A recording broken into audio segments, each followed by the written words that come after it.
Doctor Batra's जो homeopathic clinic की सबसे बड़ी चेन है ने दिल्ली में भारत के पहले और दुनिया के सबसे आधुनिक exosome based targeted hair treatment Exogen की शुरुआत की। यह ट्रीटमेंट पुरुषों और महिलाओं में आनुवंशिक कारणों से होने वाले बालों के झड़ने की समस्या को ठीक करने के लिए बनाया गया है।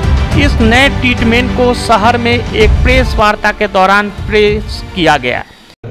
But India may we have about 190 clinics, and we find that जो 5 साल पहले patient की age थी, that was about I would say maybe 35-40 years, that is now come down to 20-25 years of age.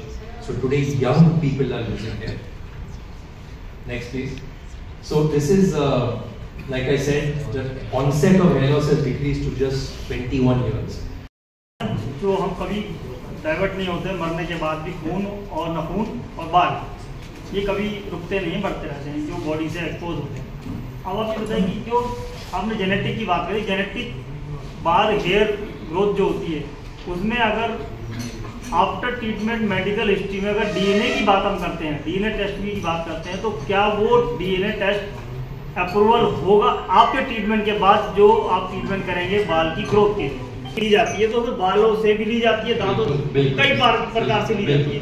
तो क्या जो आपकी ग्रोथ है बालों की, आप ग्रोथ कर रहे हैं, ट्रीटमेंट कर रहे हैं, क्या उससे वो डीएनए की रिपोर्ट बेसिक बनी रहेगी या उसमें कुछ चेंज हो सकता है? कोई चेंजेस नहीं आएंगे क्योंकि ह्यूमन का जो डीएनए है वो वेरी इंडिविजुअल होता है, और जो आपका डीएनए वो यूनिक रहेगा। ये ट्रीटमेंट से कोई डीएनए में चेंजेस नहीं होंगे।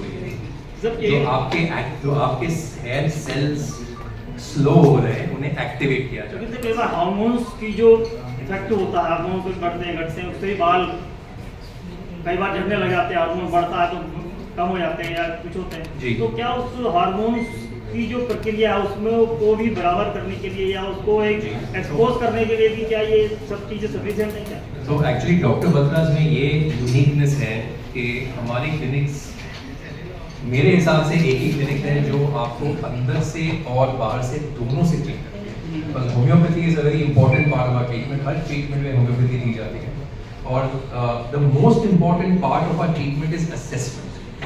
तो असेसमेंट में आप आएंगे क्लिनिक में तो you will meet honourably doctors like this वो वेरी क्वालिफाइड। उनके साथ आप 45 मिनट्स या 1 घंटा बैठेंगे।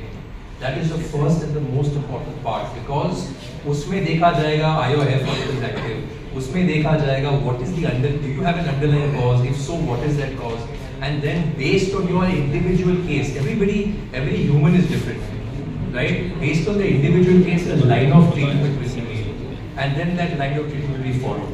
So with homeopathy, our aim is to treat the underlying disorder, and with treatments like Exogen, it is to treat you quickly and faster. मेरे हिसाब से if you do one without the other, it's incomplete. आप सिर्फ homeopathy लेंगे तो it will take longer because we are treating an underlying disease. If you take only Exogen and you don't treat your underlying disease, you will get gain, but that gain may not last.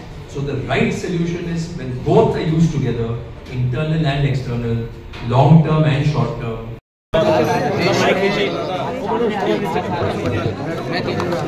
Sir, देश में बालों की जो hair fall की problem है वो बहुत बढ़ती जा रही है, और उसका एज भी घटता जा रहा है। तो पहले 30 साल की उम्र में ये शुरू हो रहा था, अब जाकर ये 20 साल की उम्र में हो रहा है, 18 साल की उम्र में हो रहा है। और इसके लिए डॉक्टर बतराज ने वर्ल्ड की सबसे लेटेस्ट ट्रीटमेंट लॉन्च की है, जिसका नाम है एक्सोजेन, और इस ट्रीटमेंट से बहुत ही अच्छे रिजल्ट्स मिलते हैं मेल्स में भी और फीमेल्स में भी। और ये ट्रीटमेंट खास करके हेरिडिटरी हेयर लॉस के लिए है, जिसमें आज तक के लिए कोई अच्छा ट्रीटमेंट था नहीं मार्केट में। So this is the latest treatment for hereditary hair loss. It is very easy to do for a patient. हर सेशन में तकरीबन 45 या 50 मिनट्स लगते हैं। There is very little discomfort to the patient. Patient आराम से ये सेशन ले सकता है। इसमें न कोई कट होता है, न कोई खून निकाला जाता है। It's a very simple procedure and a very effective बाल procedure. झड़ने की with वजह some क्या great मानते results. हैं? वजह क्या मानते हैं? बाल झड़ने की वजह जो है it is almost always because of an underlying medical condition. India में देखा जाए तो anaemia is a very important cause for hair loss, जहाँ पे पर्टिकुलरली महिलाओं में जो हेमोग्लोबिन होता है और आयरन होता है खून में वो कम हो जाता है. That is one reason. Thyroid की जो बीमारी होती है, अगर थायराइड ज़्यादा हो या कम हो, दोनों में थायराइड दोनों में बाल झड़ते हैं. पॉलीसिस्टिक ओवरीज है जहाँ के यंग महिलाओं को about 25% of young girls are suffering from this condition. This also gives rise to hair loss.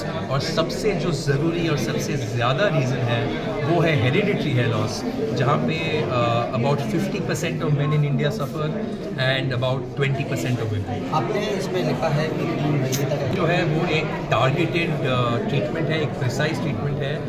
इसमें 1470 ग्रोथ फैक्टर्स हैं और ये ग्रोथ फैक्टर्स जो हेयर रूट तक जाकर फिर उनका एक्शन शुरू होता है.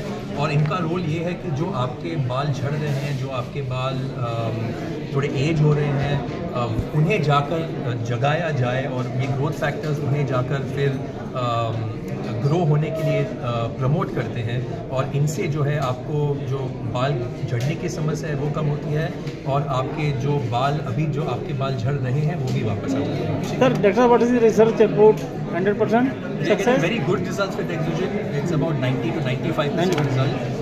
Again, it depends on the type of patient and the type of hair loss, but in general, about 90 to 95% of patients are experiencing very good hair growth.